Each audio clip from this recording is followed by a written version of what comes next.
So for garages, they're great. And again, for sort of that 3-season cabin, this is going to do okay. But you don't want this to be the sole source of heat for your indoor space.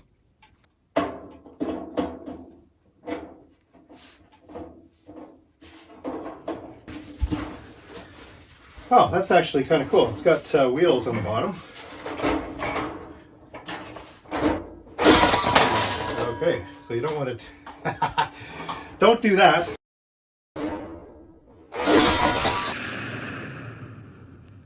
So that's actually, that brings up a good point. This is it has an automatic shut off if it tips over. Now what I did there, I was tipping it up to just try and get at the wheels, and the bottle fell out the back.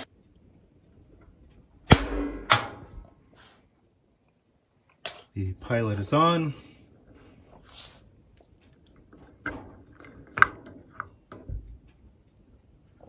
There's our first setting, and the heater is lit up.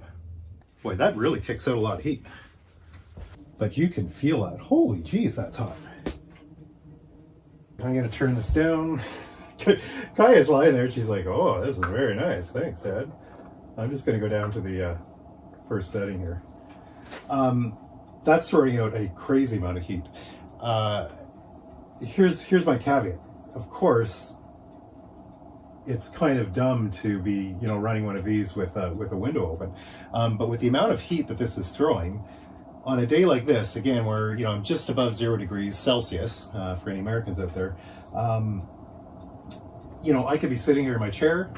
Kaya's got it occupied right now, and be reading a book, and be up here on a spring day or fall day, or in the midwinter on a nice day like this, and have this just running with the window open. And I can, have a cigar maybe, and keep the air fresh. I think I'll be using this in the spring when maple sugaring season comes up, which, I mean, geez, in other years I've been tapping now already, but we're still a few weeks away for sure. So I can see using this around the yard, and when I'm working outside and I want to stay warm, or for preheating the cabin when I come up and I just want to get things heated up quick while the wood stove is doing its thing. I'll leave a link for this in the description. They are offering a discount for viewers of the channel. Sounded very nice, eh, bud? Nice and warm. Oh my God. Whoa.